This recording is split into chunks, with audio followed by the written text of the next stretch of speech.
la plupart d'entre nous a prononcé au moins un jour de sa vie le mot droit. Il y en a à cause même d'une petite situation défavorable, défavorable qui les concerne. Ces personnes-là vont s'enflammer. Souvent, tu les vois, ils disent: non, est-ce que tu me connais? Moi, je connais mes droits. Tu sais qui je suis? Si vous faites, je vais vous foutre en prison.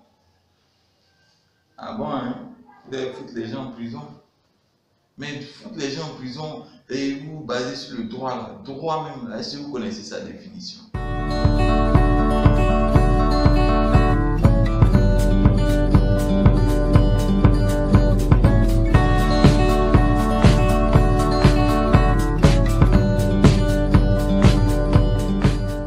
Salut à toi petit juriste, j'espère que tu te portes bien. Comme tu l'as remarqué, moi je me porte parfaitement bien. Si c'est la première fois que tu découvres cette chaîne, alors moi je suis Ange Gonto, étudiant à l'université Félix Houphouët-Boigny de Cocody. Cocody, c'est à Abidjan, Côte d'Ivoire. Alors moi j'ai créé cette chaîne d'abord pour tous ceux qui désirent avoir des connaissances juridiques. Si vous êtes allé loin à l'école ou vous n'êtes pas du tout allé à l'école, ce n'est pas un problème. Parce qu'ici, on utilise des français terre à terre là. Français pas compliqué là. Pour expliquer les notions de droit. Donc, ce n'est pas un problème. Vous aussi, vous pouvez être sur cette chaîne. Et aussi pour aider nos cadets de la licence, des licences 1, licence 2, licence 3. Voilà pourquoi on a créé cette chaîne. Si donc toutes ces choses t'intéressent, je t'invite à t'abonner au bas de la vidéo.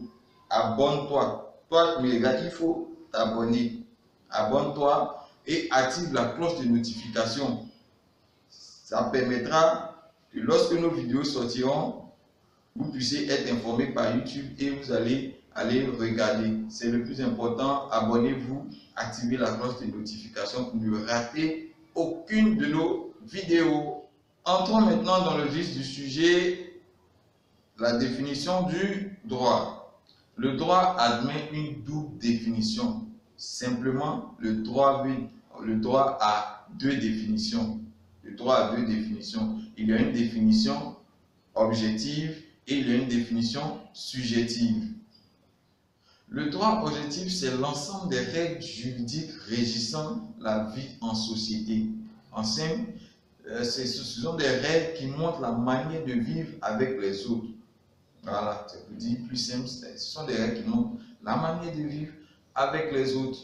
Ces règles sont un peu particulières, ou du moins très particulières, dans la mesure où le respect de ces règles est l'affaire de la puissance publique. C'est-à-dire que c'est l'État qui impose le respect de ces règles. Voilà, c'est l'État qui impose le respect de ces règles. Dans quelle manière l'État impose le respect de ces règles? À travers la sanction qui est derrière. Lorsqu'il y a une violation de ces règles, il y a la sanction qui est là. Et cette sanction, il y a toute une machine derrière. C'est-à-dire les personnes qui vont faire l'enquête pour dire que oui, véritablement, vous avez violé cette loi. Il y a aussi ceux qui vont faire le jugement, c'est-à-dire la justice avec les magistrats et autres.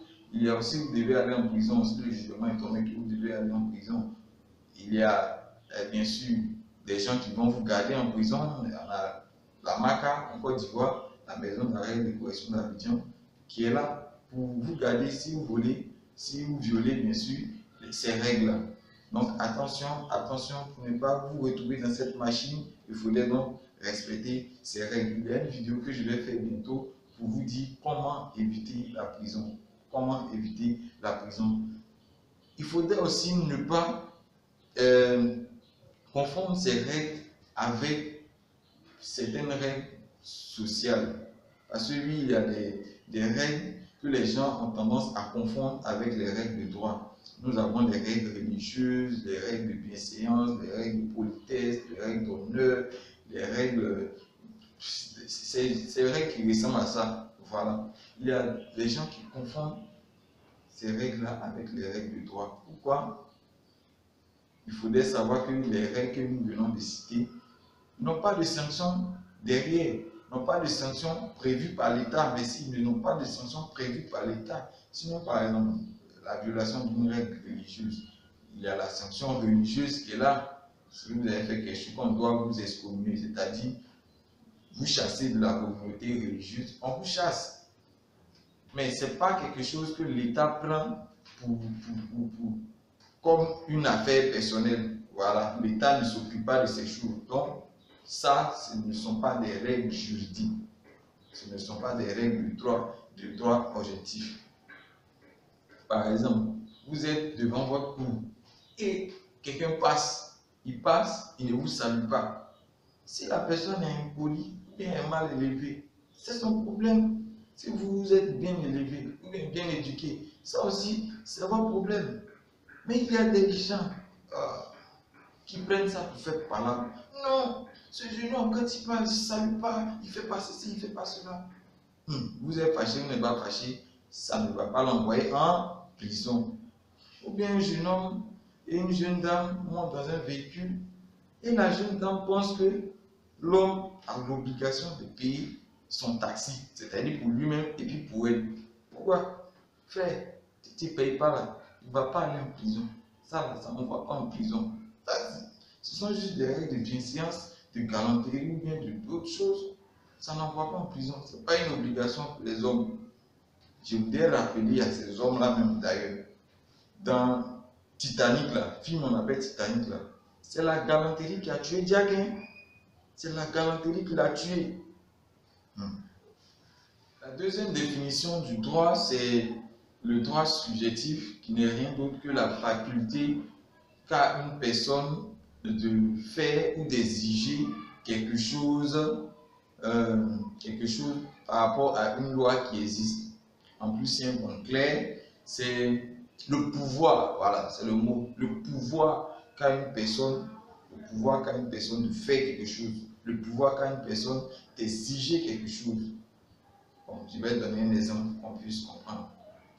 Le propriétaire de maison a le pouvoir, a le droit d'exiger son loyer à son locataire. Voilà, ça c'est un très bon exemple, à son locataire. Donc, bon, moi, je ne loue pas maison encore. Donc, pour qu'il loue une maison, vous savez de quoi on parle. Voilà, vous savez de quoi on parle. Quand le propriétaire vous appelle, allô, vous savez que vous devez donner son loyer et vous ne discutez pas. Malgré ça, il y a des gens de malheur. Ils sont là, ils ne payent pas maison. 3 mois, 4 mois, et ils sont heureux dans la maison des gens sans avoir payé. Arrêtez ça. Arrêtez ça. Il faudrait savoir aussi que ce droit est aussi protégé par l'État. Ce droit est protégé par l'État et l'État met les moyens en œuvre pour que ceux qui doivent jouir de leurs droits puissent jouir de leurs droits. Mais ce droit-là a des limites. Ce droit-là a des limites. A des limites à plusieurs niveaux. Il ne faudrait pas que ce droit-là, d'autres puissent en abuser pour piétiner aussi sur le droit des autres. Exemple, même propriétaire de maison, là, même si quelqu'un lui doit 18 mois de loyer, il ne peut pas aller encaisser ce loyer-là avec des coups de poing, avec des bois, avec des machettes pour brutaliser, pour faire quelque chose au locataire. Non, il n'a pas ce droit-là. Donc voilà un peu comment expliquer les limites de ce droit. Nous sommes à la fin de cette vidéo et j'espère que tu as appris quelque chose aujourd'hui. Si c'est le cas, je t'invite donc à mettre un gros pouce bleu, c'est-à-dire il faut liker quoi. Il faut surtout partager, partage partout sur WhatsApp, sur Facebook, sur Messenger, sur quoi encore. Là, vous m'appelez ça comment? C'est que sur partage partout, partage à tous ceux qui te sont chers, partage et puis bon, eux aussi verront cette vidéo, verront ces explications et aussi pour que cette communauté grandisse, cette communauté des petits juristes grandisse. Merci d'être resté jusqu'à la fin de cette vidéo. D'ici là, porte-toi bien et que Dieu veille sur toi. À la prochaine.